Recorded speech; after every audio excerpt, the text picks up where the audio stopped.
Bismillahirrahmanirrahim. Today we are again here to discuss next phylum, that is phylum Platyhelminthes. As you know from the name of the phylum we can judge its meaning. Platy means flattened and helminthes means worms. So such type of worms, such type of organism which are dorso-ventrally flattened. So these will be included in phylum Platyhelminthes. If we want to discuss about its shape, that its body is flattened from dorsal to ventral, giving leaf-like or ribbon-like appearance. It causes increased surface area for diffusion of gases and nutrients. Dorsals, it means back side to front side. Ventral हम front side के लिए word use करते हैं और dorsal का word हम back side के लिए यूज़ करते हैं. तो ऑब्वियसली जब फ्रंट और बैक साइड से कॉम्प्रेस्ड होगी बॉडी, फ्लैटेंड होगी, it will gives the image of the leaf like या रिबन लाइक अपीयरेंस, और इसकी वजह से सरफेस एरिया बढ़ जाता है. डिफ्यूजन, और now you know well about the diffusion के movement of solvents solute both from higher concentration to lower concentration. अब आ जाते हैं हम इसकी सिमेट्री की तरफ. तो अगर हम सिमेट्री की बात करें, now comes on the second type of symmetry, bilateral symmetry. Before it we will discuss about the radial symmetry, जिसमें mirror image नहीं था right और left side का. While in case of bilateral symmetry the body can be divided into, if imaginary we want to divide it, then into two equal halves according to right and left, and both of these sides will be give the mirror image और बिल्कुल similar होंगे एक दूसरे के. That is the reason. अब यहाँ पे हमारे पास हम ये इस पॉइंट को भी रेडियल सिमेट्री के कंसर्न से कि their body can be divided into imaginary two equal halves only from one point, जबकि रेडियल सिमेट्री में हमने पढ़ा था कि ये नंबर ऑफ पॉइंट से टू इक्वल हाफ्स में इमेजिनरी डिवाइड हो सकती है. अब इसका हमारे पास जो बेनिफिट्स आता है वो हमारे पास आ जाएगा कि इट कॉजेज नेक्स्ट स्टेप जो या नेक्स्ट पॉइंट हमारे पास है सिविलाइजेशन का. After the symmetry, before it no cephalization organization can be observed. अब ये फैलिक या सिविलाइजेशन का वर्ड हम किसके लिए यूज़ करते हैं? When proper formation of the head will be formed और ऑब्जर्व्ड. हेड का वर्ड व्हेन द कंसंट्रेशन या फिर appearance of sense organs and head region can be observed, तब हम सिविलाइजेशन. और इससे जो सबसे बड़ा फ़ायदा हमें मिलता है, it gives the directional movement, और डायरेक्शनल मूवमेंट के साथ साथ हमें एडवांस्ड फॉर्म में ब्रेन की फॉर्मेशन या फिर little bit appearance of brain की फॉर्मेशन, या फिर सेकेंड पॉइंट पे हमारे पास सेंस ऑर्गन्स आ जाते हैं कि both of this parts will be observed here. Finally उसके बाद फिर हम यहाँ पे कुछ टाइप्स को, बल्कि इससे पहले हमने टाइप्स को देखना था कि विच टाइप ऑफ एनिमल्स या ऑर्गेनिजम्स आर फ्लैटेंड, डोर्सोवेंट्रली फ्लैटेंड की बात तो हमने कर ली है, लेकिन इसके साथ ही हमें कुछ एग्जांपल्स को, टू टाइप्स ऑफ हैबिटेट की अगर हम बात करें, then we have two types of, या फिर हम टाइप्स की बात करें कि किस तरह के ऑर्गेनिज्म इसमें होंगे. तो फर्स्ट तो टाइप आ जाती है फ्री लिविंग की, जिसमें हमारे पास planaria you can seen here, और नेक्स्ट हमारे पास आ जाती है पैरासाइटिक की वेल नॉन स्पीशीज जो है. तो इसमें सबसे पहले है टीनिया सोलियम, और सेकंड इसी की टाइप है जिसे हम फर्स्ट टाइप को पॉर्क वर्म भी कहते हैं. It means these are present in the pig.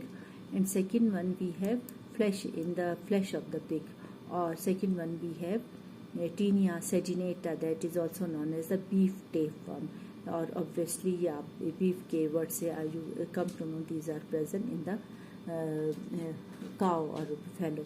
So these well-known examples. After that we have also remaining one, that is liver fluke. It is also very famous with the concern of the phylum Platyhelminthes. तो ये है, देखिए हमने यहाँ पे ये भी discuss कर लिया कि विच टाइप. एक दफ़ा फिर से हम इसे बैक करते हैं, रिवर्स करते हैं, ताकि अच्छे तरीके से आपको इनकी डायग्राम्स जहन नशीन हो जाए. Planaria, free living, and after that 3 we discuss that these are Taenia solium है, that is also known as pork worm. After that Taenia saginata, that is beef tapeworm, and then liver fluke. So all of these are well known. और platyhelminthes की characteristic जो basic हमने discuss की कि डोर्सोवेंट्रली flattened है. So this can be observed in this. इसमें आपको नजर आती है. फिर हम आ जाते हैं इसकी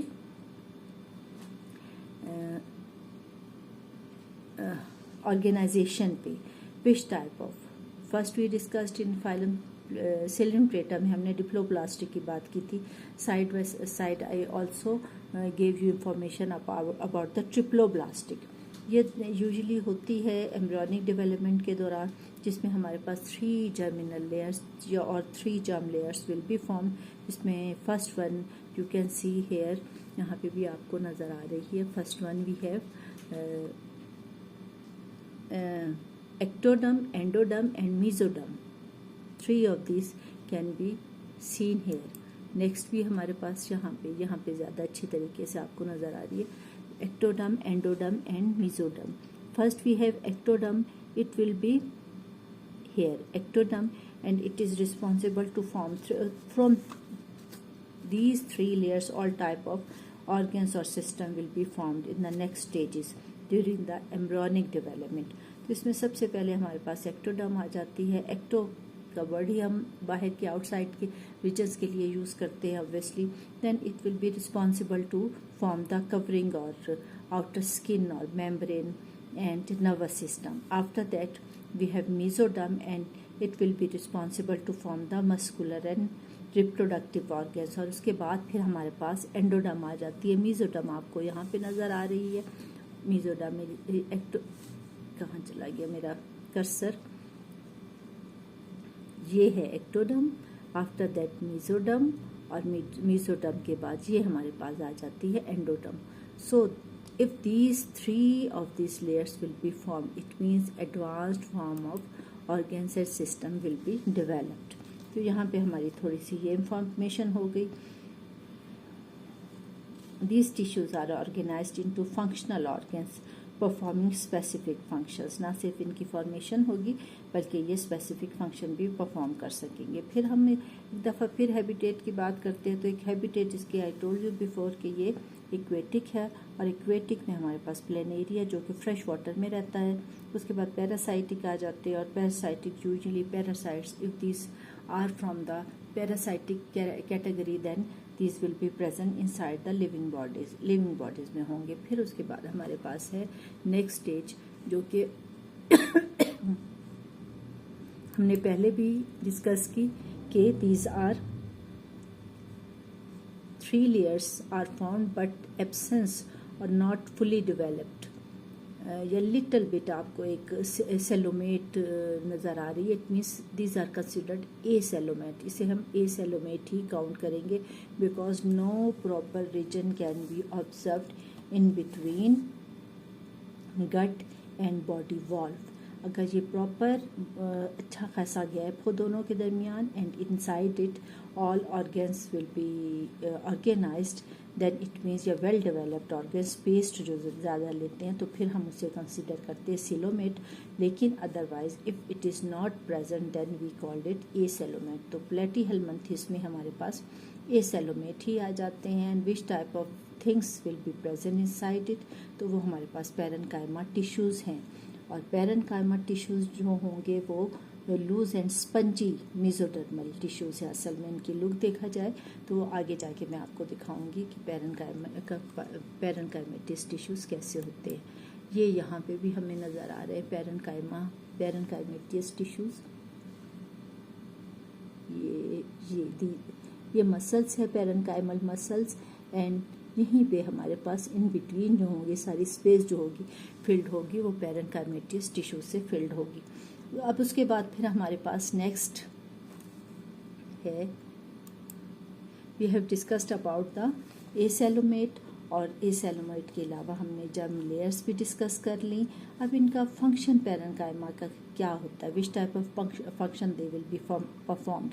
तो यूजुअली इनके फंक्शन हमारे पास 3 हैं। Number 1 is storage of food, number 2 is support और number 3 we have distribution of nutrients.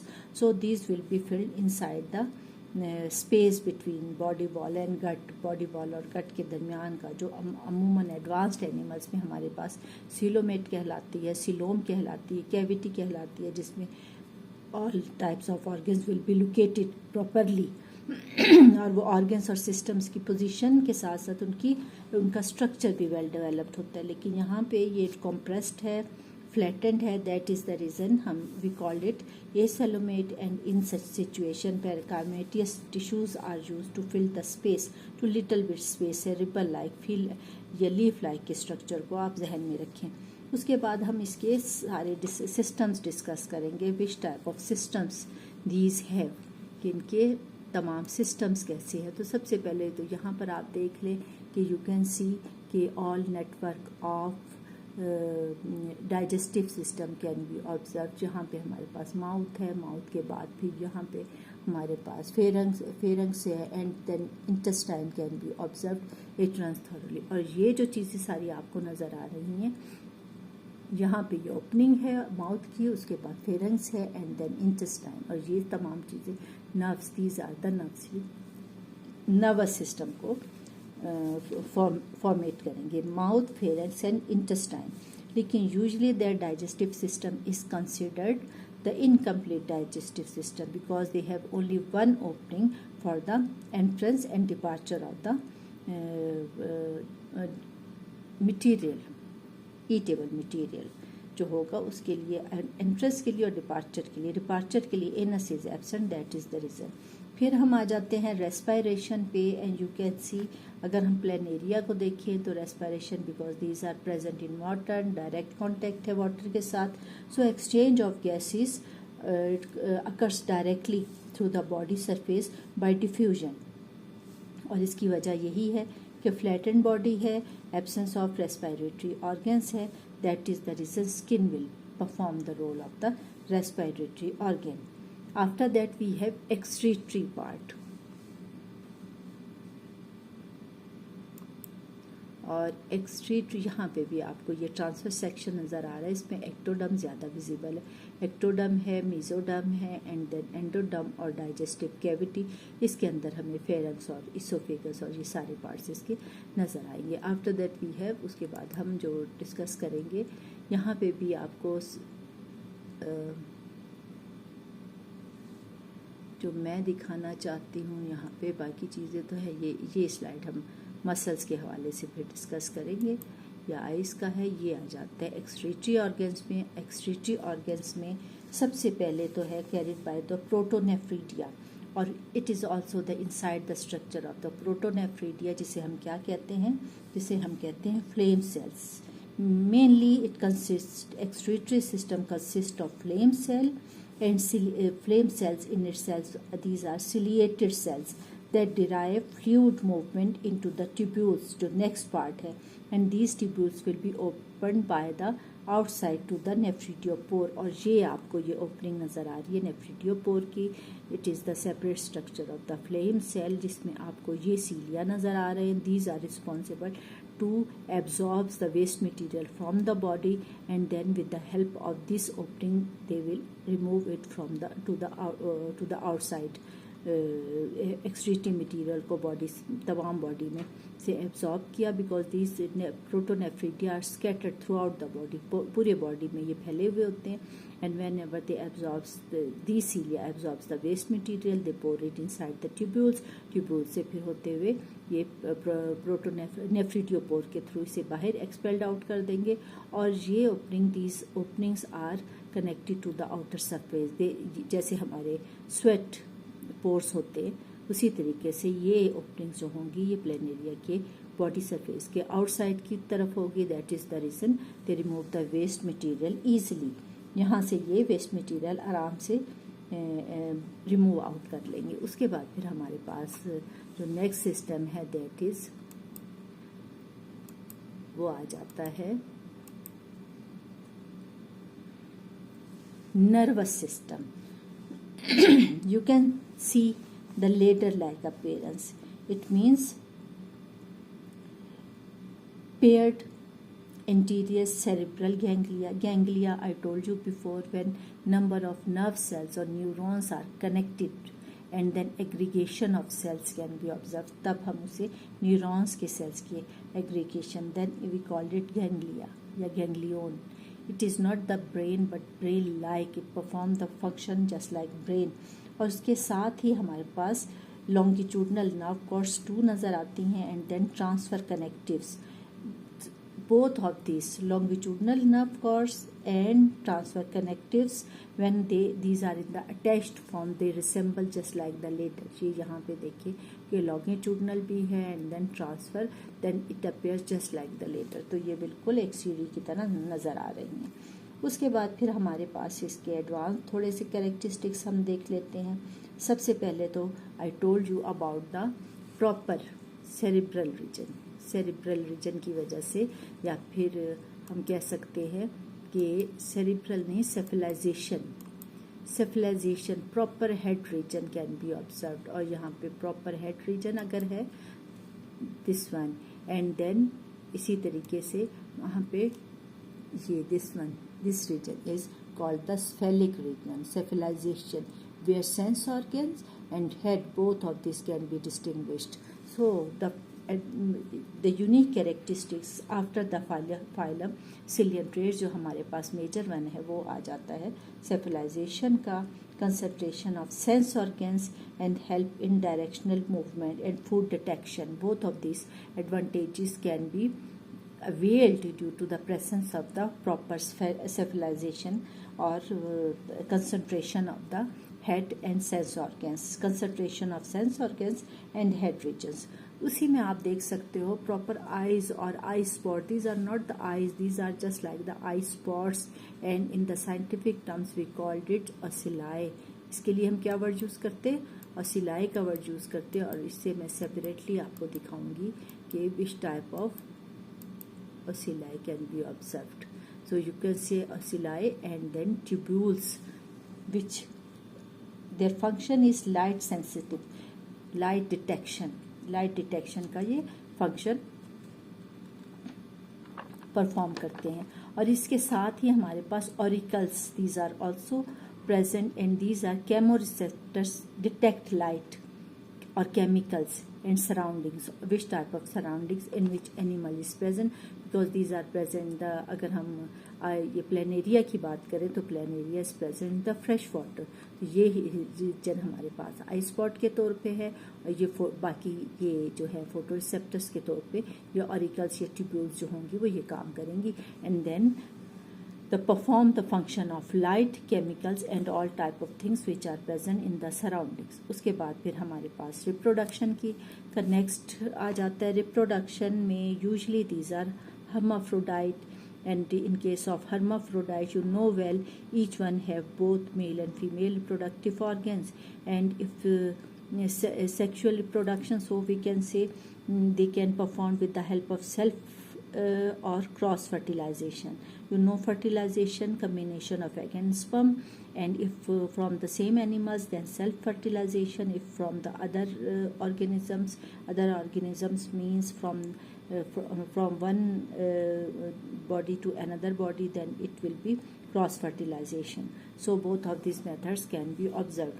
उसके बाद asexual reproduction also seen in some species in which two processes will be observed, जो कि हमारे पास एक है fission and then next one we have जो आ जाता है, कर्सर मेरा कहाँ गया,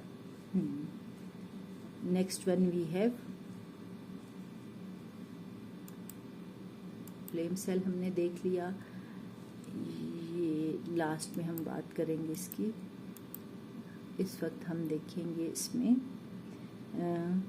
we were discussing about the regeneration or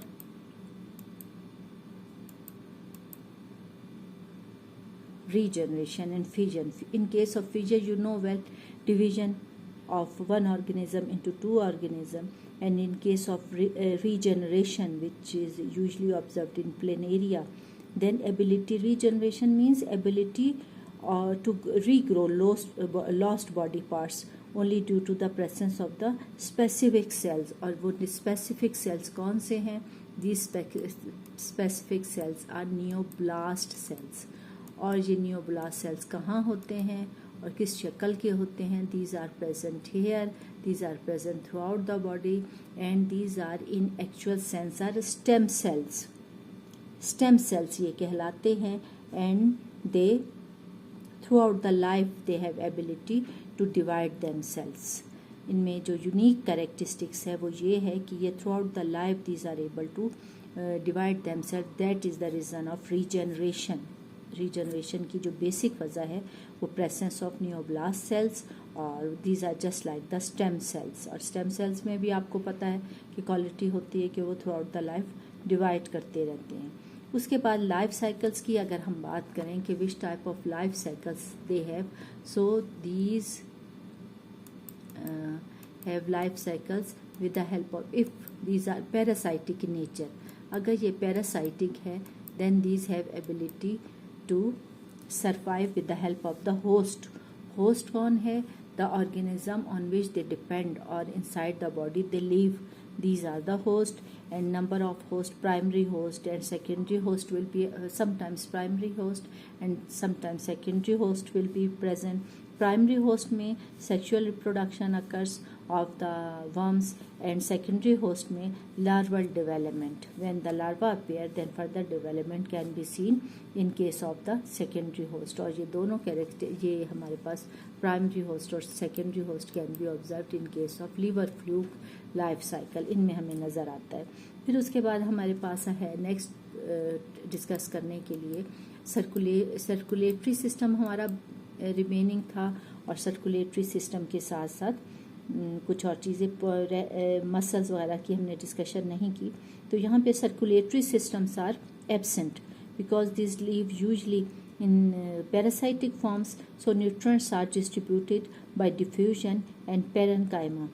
And parenchyma tissues, what are these? These are full of food materials or storage of food के लिए ये use होते हैं. After that we have tegument.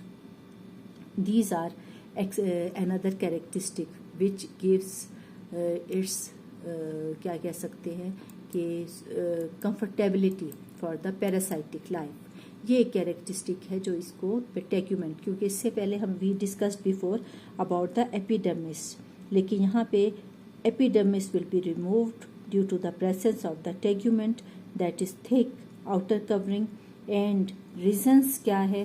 क्योंकि it will give the protection from the host enzymes. जिस body के अंदर ये वर्म्स मौजूद हैं उनके हार्मोन से, उनके एंजाइम से प्रोटेक्शन के लिए worms requires thick outer covering and that is replaced from the epidermis. इसके अलावा हमारे पास epidermis usually present in the free living organism.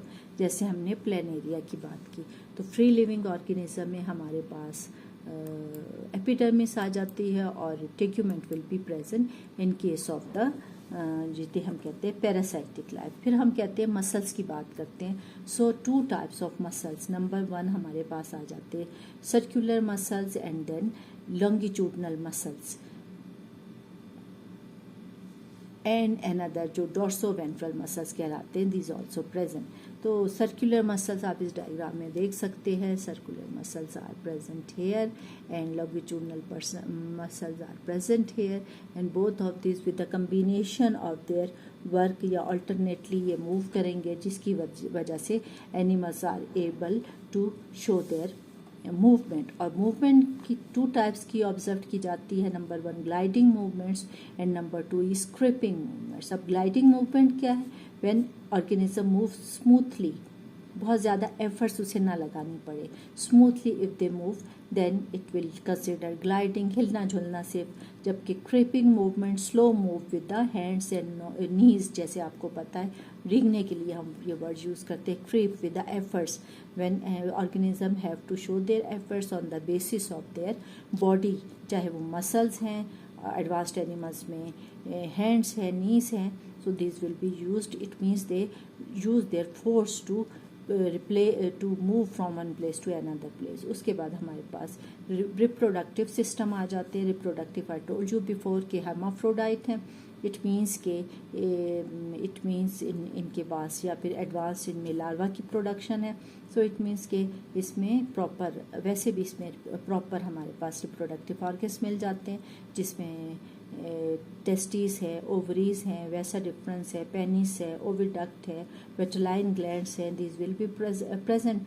hermaphrodite, both male and female reproductive organs are will be present in same organism, and sometime cross fertilization में दूसरे organism से ये combine कर लेते हैं, और फर्टिलाइजेशन यूजली इनकी इंटरनल होगी। So in this way they perform the duty of reproduction. उसके बाद स्केलेटल सिस्टम हम डिस्कस करते हैं। तो skeletal system I told you before it is usually absent, और स्केलेटन के तौर पे जो हमने डिस्कस किया था parenchyma sales.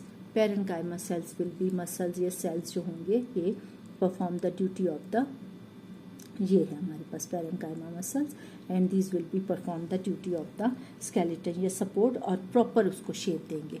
So these are all about, हमारे पास फाइलम प्लेटीहेल्मिन्थेस की डिस्क्रिप्शन थी। I thought you enjoyed and informed about all type of points as we discussed। एक दफ़ा फिर मैंने रिप्लेस करते हुए, ताकि आपको आपके जहन में सारे पॉइंट्स वन बाय वन आते जाए, और अगर ऐसा करने से रिलेटेड पॉइंट्स आपके जहन में आ रहे, it means you understood all of this points. So keep in touch and repeat your lesson continuously, so it will be able you to make your success. Okay ji, thank you.